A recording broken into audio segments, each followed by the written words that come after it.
चलो फिर अपना नेक्स्ट टॉपिक क्या है अभी का।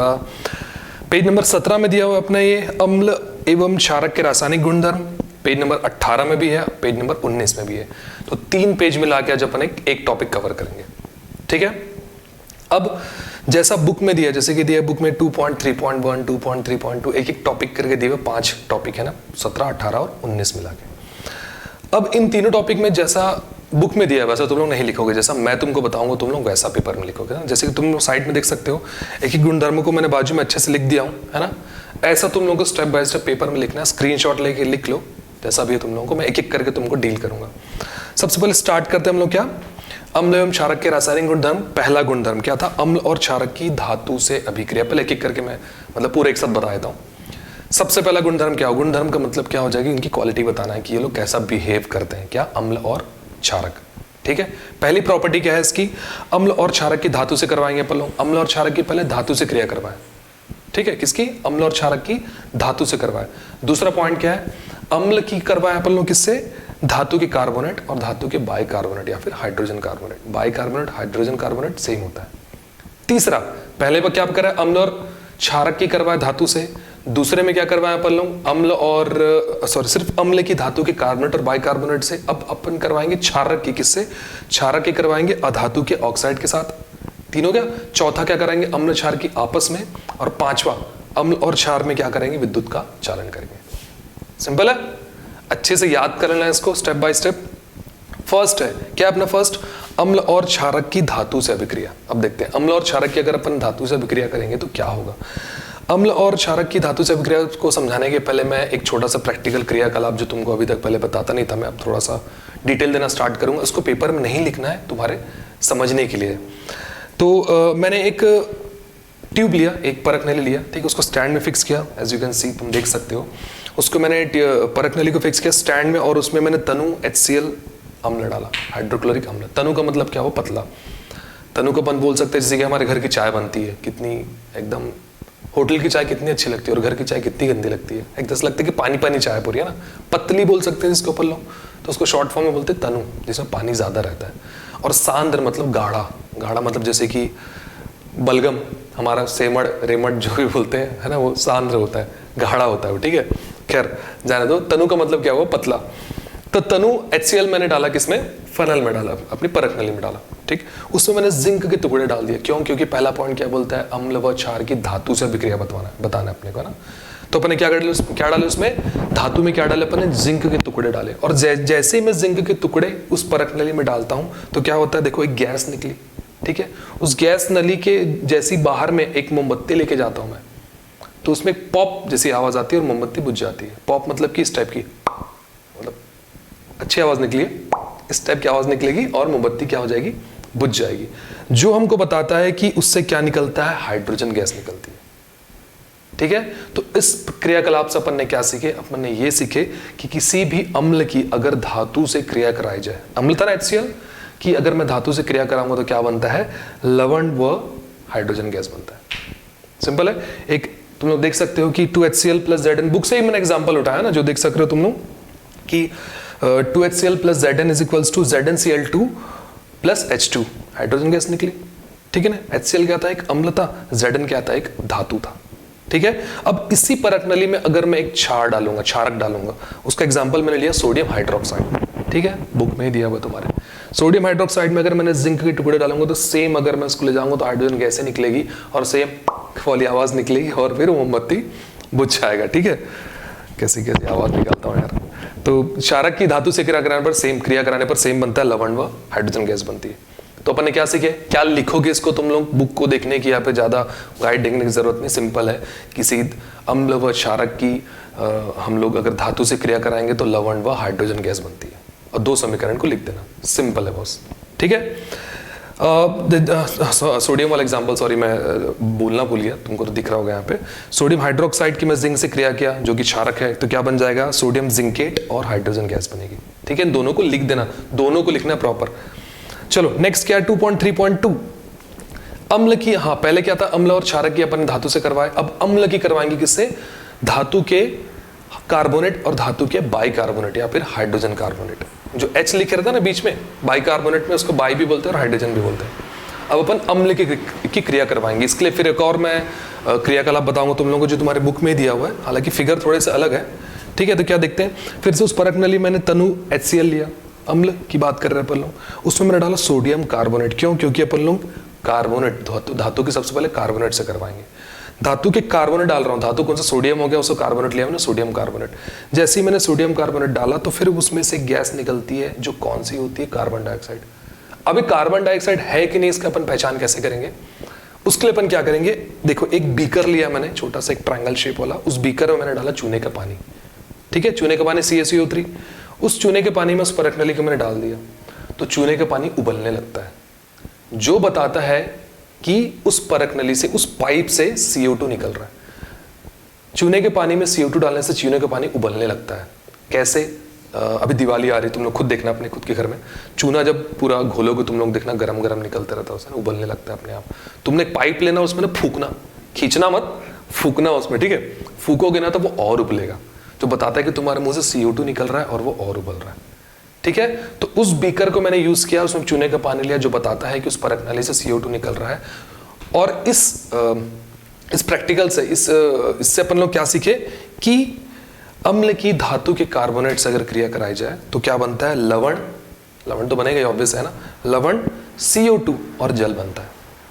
ठीक है, वैसे ही अगर इसमें मैं क्या लूंगा, धातु के बाइकार्बोनेट, फॉर एग्जांपल मैंने सोडियम बाइकार्बोनेट लिया, अभी सोडियम कार्बोनेट लिया था मैं टुकड़े, सोडियम बाइकार्बोनेट लिया और उसमें अम्ल डाला, सॉरी अम्ल मैंने सोडियम बाइकार्बोनेट दिया, तो देखो सेम चीजें होगी। क्या होगी कि उसमें लवण बनेगा, CO2 गैस निकलेगी, वो चूने के पानी से पता लग जाएगा। ठीक है, और क्या बनेगा, जल बनेगा।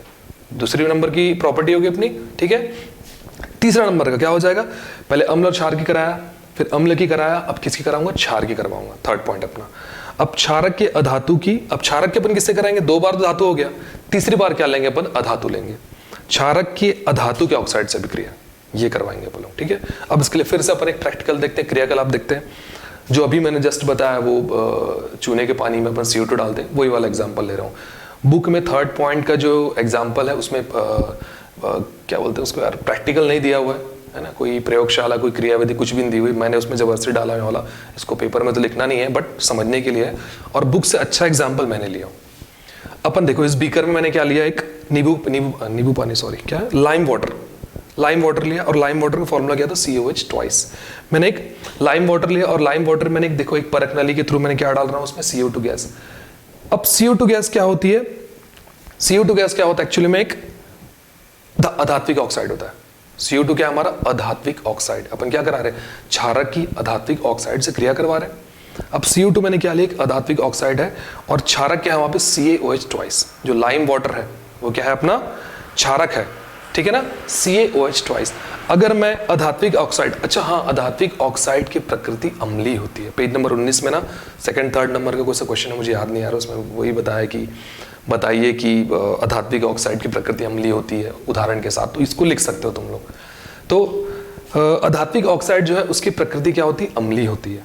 ठीक है, तो अब देखते हैं अपन ने क्या लिया, यहाँ पे अपन ने यहाँ पे लाइम वाटर लिए, CaOH ट्वाइस, उसमें अगर मैं CO2 डालता हूं तो क्या होता है, तो क्या होता है, CaCO3, मतलब कि एक लवण बनता है और एक जल बनता है। बहुत सिंपल है, अरे ऑब्वियस सी बात है यार, अधात्विक ऑक्साइड की मुझे क्रिया करवाना है, किससे, लवण से करवाना है। अधात्विक ऑक्साइड किसके जैसा व्यवहार करता है, अम्ल की तरह, या फिर उसकी प्रकृति अम्लीय होती है। तो मैं अगर अम्ल और क्षारक की अगर मैं क्रिया करवाऊंगा तो क्या बनेगा, लवण और जल बनेगा। सिंपल था, वैसे तो ये CaOH ट्वाइस या फिर CO2 plus CaOH twice is equals to क्या है, CaCO3 प्लस H2। सिंपल सा बहुत। ठीक है, शायद मेरे बोलने का समझ में नहीं आ रहा होगा, देखने के कारण समझ में आ जाएगा। ठीक है, नेक्स्ट पॉइंट 2.3.4। अब मैंने सबसे पहले अम्ल और क्षार की करवाया, देन उसके बाद अम्ल की करवाया, देन फिर क्षार की करवाया, उसके बाद अम्ल और क्षार की आपस में अभिक्रिया। तुम लोगों को पता है कि अम्ल और क्षार की आपस में अभिक्रिया कराने से क्या होता है, लवण और जल बनता है। बट यहाँ पे एक और चीज है, उदासीनीकरण, न्यूट्रलाइजेशन, उसको अपन देखते हैं। अब अपन, सॉरी मच्छर, हाँ, अम्ल और क्षार की अगर मैं आपस में अभिक्रिया करवाऊंगा तो क्या होगा, देखो अम्ल में मैंने लिया HCl, ठीक है, क्षार मैंने लिया NaOH, तो क्या बने, NaCl प्लस H2। सिंपल सी चीज थी, बट अपने को न्यूट्रलाइजेशन समझना है। इसके लिए मैंने देखो दो टुक एक बीकर टाइप की चीजें ली, एक कंटेनर बोल सकता हूं मैं, 2 कंटेनर लिया, एक में लिया अम्ल HCl, ठीक है, दूसरे में लिया क्षार NaOH, और बीच में एक मैंने ट्यूब ले लिया, परख नली ले लिया। ठीक है, परख नली पहले खाली थी, उसमें मैंने डाला NaOH, क्षार को डाला, ठीक है। अब मैं डालूंगा उसमें फिनोल्फ्थैलीन, जो कि क्या है, एक इंडिकेटर, सूचक है। फिनोल्फ्थैलीन की कुछ बूंदे डालने के बाद क्या हो जाए कि वो परख नली का जो क्षार था वो गुलाबी हो जाएगा, जो बताएगा कि वहां पे क्षार है। सिंपल है।